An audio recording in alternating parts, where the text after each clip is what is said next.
আবার আমি চলে এসেছি একটা নতুন রান্না নিয়ে। কেমন আছেন সবাই? আশা করি ভালো আছেন। আমি আজকে যেটা আপনাদের করে দেখাবো সেটা হচ্ছে পনির বাটার মশলা। না, কখনোই রেস্টুরেন্ট স্টাইলে আমি বলবো না, এটা একদম ঘরোয়া পদ্ধতিতে রোজকার খাবার জন্য। কারণ রোজকার আমরা যে খাবারগুলো খাবো সেটা হেলদি হতে হবে, টেস্টি হতে হবে, ডিলিশিয়াস হতে হবে, তাই না? কিন্তু কখনোই কিন্তু রিচ হলে চলবে না, কারণ রোজকার খাবার রিচ হলে আমাদের শরীর স্বাস্থ্য নষ্ট হয়ে যাবে। আমি এই যে টমেটো আর পেঁয়াজ আমি ভেজে রেখেছি। অ্যাজ ইট ইজ পনির আমি তো নিয়ে নিয়েছি 2 প্যাকেট আমুলের পনির নিয়ে নিয়েছি। আমি আমুলের পনির নিয়েছি, আপনারা যে কোনো পনির নিতে পারেন। কড়াই তেল দিয়ে দিয়েছি। পনিরগুলো আমি কিউবের মতো করে কেটে নিয়েছি। ঠিক আছে, আমি দেখিয়ে দেবো। পনিরগুলোকে আমি কিউবের মতো করে কেটে নিয়েছি। আর কড়াই আমি তেল দিয়েছি। কড়াই তেলটা একটু বেশি দিয়েছি কারণ আমি পনিরগুলোকে ভাজবো। আর পনিরগুলোকে যখন ভাজবো, এই দেখুন আমি কিউবের মতো করে পনিরগুলো কেটে নিয়েছি। পনিরগুলো যখন ভাজবো পনির তখন তেল টানবে, ওই জন্য আমি তেলটা একটু বেশি নিয়েছি। এদিকে আমুলের দই নিয়ে নিয়েছি 1 প্যাকেট, আর পনির তো আর এদিকে 1 টুকরো হচ্ছে আমি আদা নিয়ে নিয়েছি। তেলের মধ্যে একটা শুকনো লঙ্কা দিয়ে আমি একটু ভেজে নিলাম, কারণ আপনাদের আমি বহুবার বলেছি যে তেলের মধ্যে শুকনো লঙ্কা দিয়ে ভেজে নিলে তাহলে যে কোনো জিনিস তারপরে সেই তেলে যদি ভাজা হয় কোনোটাই কড়াইয়ে লেগে যাবে না। সেই জন্য এটা একটা ছোট্ট ট্রিক্স বলতে পারেন।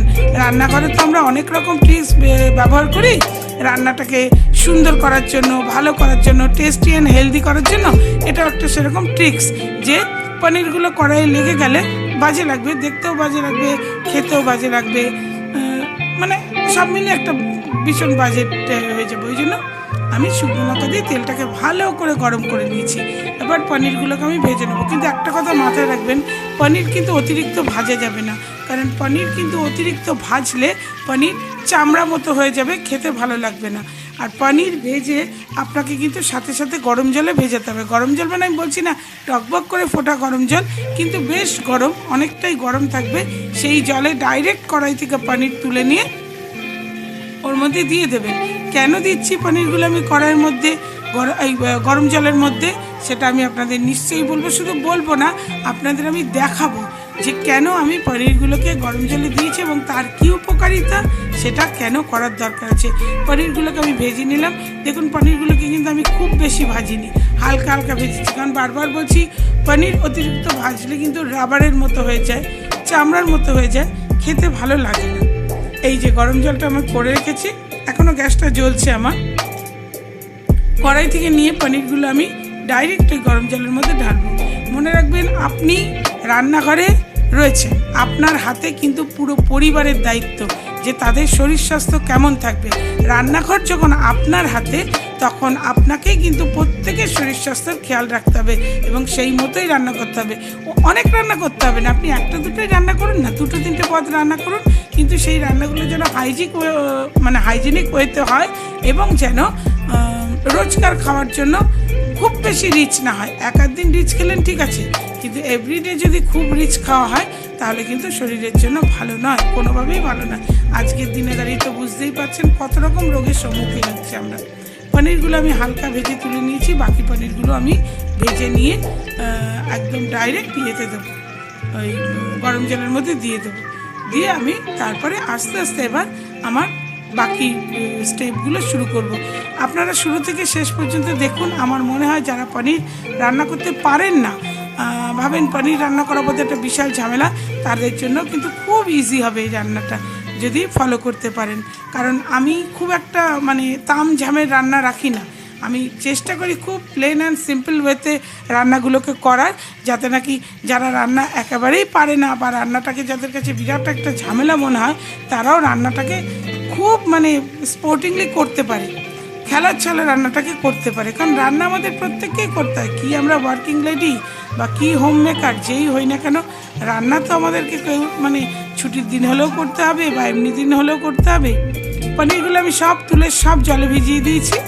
আর দেখুন ডাইরেক্ট আমি একদম গরম জলের মধ্যে পনিরগুলো দিয়ে দিচ্ছি। আর এখানে আমার হচ্ছে পনির ভাজা তেলটা রয়েছে। দেখুন কোথাও একটা ফোঁটা পনির কিন্তু লেগে নেই। খুব ভালো করে আমি আপনাদের তেলটা দেখিয়ে দিচ্ছি যে শুকনো লঙ্কা দিয়ে ভাজলে কি হয়। পনির কিন্তু কোথাও একটা টুকরো পনিরের কিন্তু লেগে নেই।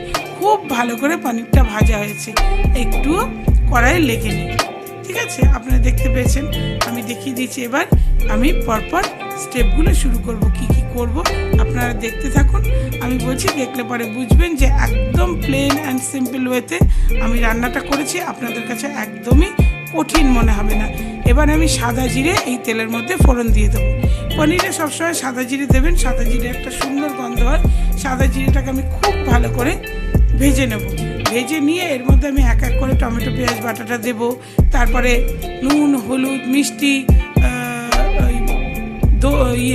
নুন হলুদ মিষ্টি না, নুন হলুদ দই সব, লঙ্কার গুঁড়ো, কাশ্মীরি লঙ্কার গুঁড়ো সব দিয়ে একটা পেস্ট করে রেখেছি, ওটা দেবো। এখানে আমি এবার তেজপাতা দেবো দুটো, কারণ যে সাদা জিরা আর তেজপাতা মিলিতভাবে খুব সুন্দর একটা গন্ধ আনে পনিরের মধ্যে।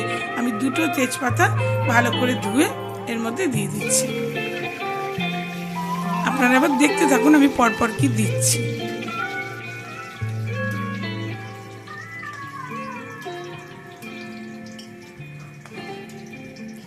চেষ্টা করবেন রান্না খুব সহজ পদ্ধতিতে করার। যত জটিল পদ্ধতিতে রান্না করবেন তত কিন্তু আপনার রান্নায় বোরিং হয়ে যাবে। আমি এবার টমেটো পেঁয়াজটা এর মধ্যে দিয়ে দেবো। তত কিন্তু আপনি লেথার্জি ফিল করবেন, তত আপনার রান্না করার ইচ্ছা হারিয়ে যাবে। তাই চেষ্টা করবেন রান্না যেন খুব সহজ পদ্ধতিতে হয় এবং তাড়াতাড়ি হতে পারে। পেঁয়াজ টমেটো আমি তেলের মধ্যে দিয়ে দিয়েছি। ফোড়ন খুব ভালো করে হয়ে যাওয়ার পরে আমি পেঁয়াজ টমেটো তেলের মধ্যে দিয়ে এটাকে আমি খুব সুন্দর করে ভাজবো, মানে ভীষণ ভালো করে ভাজবো, যেন এর থেকে এই পেঁয়াজ আর টমেটোর জলটা পুরো শুকিয়ে তেলটা বেরিয়ে আসে।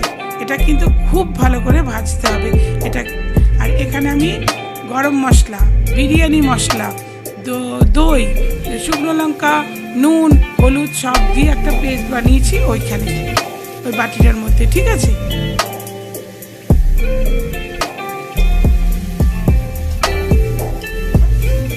দেখুন আমি খুব ভালো করে এটা ভেজে নিয়েছি। এবার ওর মধ্যে আমি ওই পেস্টটা দিয়ে দেবো। খুবই ভালো করে ভেজেছি, দেখুন পুরো তেল বেরিয়ে এসছে, আপনারা দেখতে পাচ্ছেন কিন্তু চারপাশ থেকে তেল বেরিয়ে এসছে। এইবার আমি ওর মধ্যে ওই যে পেস্টটা তৈরি করে রেখেছি ওই পেস্টটা দেবো। এই যে দেখুন আমি দই দিয়ে, বিরিয়ানি মশলা দিয়ে, তারপরে হচ্ছে লঙ্কার গুঁড়ো, হলুদ গুঁড়ো, নুন সব দিয়ে আমি একটা পেস্ট বানিয়ে রেখেছি। এই পেস্টটা আমি ওর মধ্যে এবার দেবো। এই পেস্টটা কিন্তু আপনাকে খুব ভালো করে মানে ফেটিয়ে নিতে হবে। এই জন্য ফেটিয়ে নিতে হবে, নাহলে যেই এটা আমি তেলের মধ্যে দেব অমনি এটা সেই ছানা কাটা মতো হয়ে যাবে। কারণ যেহেতু দই রয়েছে, দইটা আমাদের ভালো করে কিন্তু ফেটিয়ে নিতে হবে। এইখানে আমি আদাটাকে ঘষে রেখে দিয়েছি ভালো করে। দেখুন আমি এই পেস্টটাকে দিয়ে দিলাম। খুব ভালো করে পেস্টটা আমি কষাবো এবার এই মশলার সঙ্গে। পেস্টটা ভালো করে মশলার সঙ্গে কষিয়ে আমি তারপরে পনিরগুলোকে দিয়ে কষাবো আবার, ঠিক আছে। কিন্তু পেস্টটা আমি ততক্ষণ কষাবো যতক্ষণ না তেল পুরো মশলাটা থেকে তেল বেরিয়ে আসছে। এটাই কিন্তু এই রান্নার বলা যায় একটা মেন জায়গা, যেখানে আপনাকে মশলাটাকে খুব ভালো করে কষাতে হবে। মশলা কষিয়ে তেলটা বেরোবে, ওটাতে কিন্তু একটা আলাদাই টেস্ট এনে দেবে রান্নার মধ্যে। এবার এই মশলাটাকে কষিয়ে আমি এর মধ্যে পনির দিয়ে আসছি। আবার দেখুন আমি পনিরটাকে এর মধ্যে দিয়ে পনিরটাকে খুব ভালো করে কষিয়ে নিয়েছি। দেখুন পনিরটা দিয়েও তেল ছেড়েছে খুব ভালো করে। মাঝখানে আমি লোক এসেছিলো তাই উঠে গেছিলাম।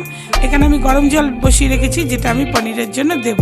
ওই যেখানে মশলা করেছিলাম তার মধ্যে আমি জলটা গরম করছি আর কি। একটু উঠে গেছিলাম, লোক এসেছিলো, তার জন্য আমি আপনার দ্বারা পনির দেওয়াটা দেখাতে পারিনি। ঠিক আছে, আমি তো পরপর স্টেপ দেখিয়ে দিয়েছি। পনিরটা দিয়ে ভালো করে কষিয়ে এবার আমি এই গরম জলটা পনিরের মধ্যে ঢেলে দেবো। ঠান্ডা জল কিন্তু দেবেন না, বারবারই বলেছি চেষ্টা করবেন প্রত্যেকটা রান্নায় গরম জল ইউজ করার। কারণ গরম জল কিন্তু রান্নায় একটা আলাদাই টেস্ট এনে দেয়, একটা আলাদাই মাত্রা যোগ করে গরম জল। ঠান্ডা জল কিন্তু তা হয় না। ঠান্ডা জল, গরম একটা জিনিসের মধ্যে ঠান্ডা জল দিলে সেটা এমনিতেই টেস্টলেস হয়ে যায়। এমনকি যখন কোনো কিছু আপনারা গরম করবেন, ধরুন ঝোলটা শুকিয়ে গেছে, গরম করতে হবে, আপনারা কিন্তু তার মধ্যেও গরম জল দিলে তাতে কিন্তু টেস্টের এতটুকু এদিক ওদিক হয় না। কিন্তু ঠান্ডা জল দিলে একদম পাঞ্চা হয়ে যায়। তাই খবরদার চেষ্টা করবেন সব সময় রান্নাতে গরম জল ইউজ করার, কেমন।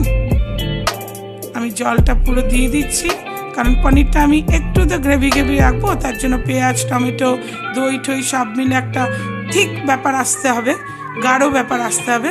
তার জন্য আমি জলটা দিয়ে ঢাকা দিয়ে ভালো করে ফুটিয়ে নেব পনিরটাকে, কেমন।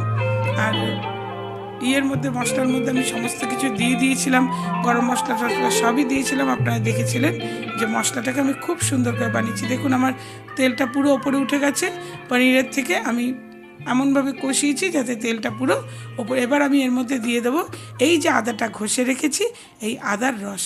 আমি কিন্তু রস দেবো, আদার ইয়েগুলো দেবো না, আমি শুধু রসটা দেবো। আর আমি আপনাদের সবসময় বলেছি আমি সব সময় রান্নাতে আদার রস পরে দিই, আদা আমি কষাই না। আদা কষালে শরীর গরম হয়, যাদের হাই প্রেশার তাদের জন্য খুব প্রবলেম তৈরি করে। তাই আদার চেষ্টা করবেন না কষানোর, আদা কষিয়ে দিলে কিন্তু শরীর গরম হবে। চেষ্টা করবেন আদার রস দিতে। আর এই দেখুন আপনাদের বলেছিলাম পনির গরম জলে ভিজিয়েছিলাম, এই দেখুন পনির যে তেলটা সোক করেছিল সেই তেলটা এই গরম জলে কিন্তু সব বেরিয়ে গেছে। আমি যখন গরম জল থেকে ছিপড়ে পনিরগুলো তুলেছি তখন পনিরের সোক করা তেলটা পুরো এই গরম জলে বেরিয়ে গেছে। আমার পনিরটা হয়ে এসছে, আমি উপর থেকে বাটার দিয়ে দিয়েছি বেশ খানিকটা। যেহেতু বাটার পনির মশলা তাই আমি বেশ খানিকটা বাটার উপর থেকে দিয়ে দিয়েছি। এইবার আমি পনিরটাকে নামিয়ে নেব।